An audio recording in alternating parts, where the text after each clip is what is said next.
At sa wakas, nagsalita siya. Bago ako magsimula, kagalang-galang na hukay. Kailangan kong linawin ang isang bagay sa konstitusyon. Naka-ismit sa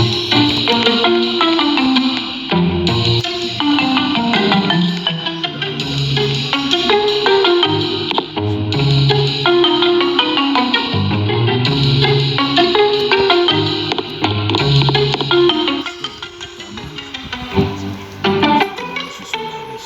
May halong at nakasulat yan sa opisina niya. Solaris na may Mendoza.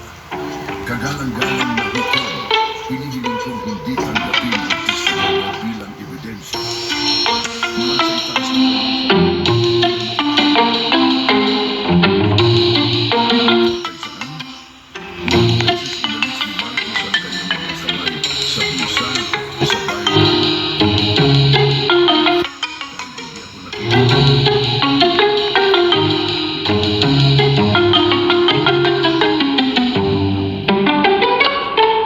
ng sinasabi mo, lumapit si Marcos. Kung papayagan ng korte, hinihiling ko na ma-access ang GPS. Kung totoo ang sinabi, dapat tumutulong at idinugan na ang mga salitang bumasag sa katahimikan. Pero may kutob akong hindi. Muling nabuhay ang mga gulungan sa galerya. Lalong lumakas ang usap-usapan sa mga manonood. Tumingin si Mendoza sa loro. Tumitingin si Solaris, halatang ang unang galing sa officer, kagalang-galang.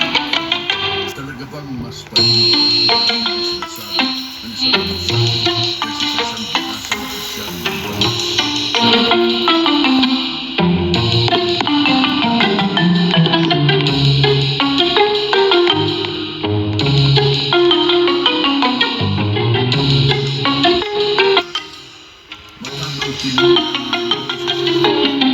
May pagtutol ba sa pagberipika ng GPS logs?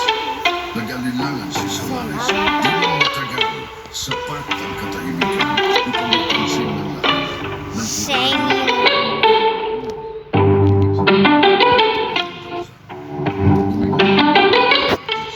alam niyang ang mga matagumpay na taga-usig ay hindi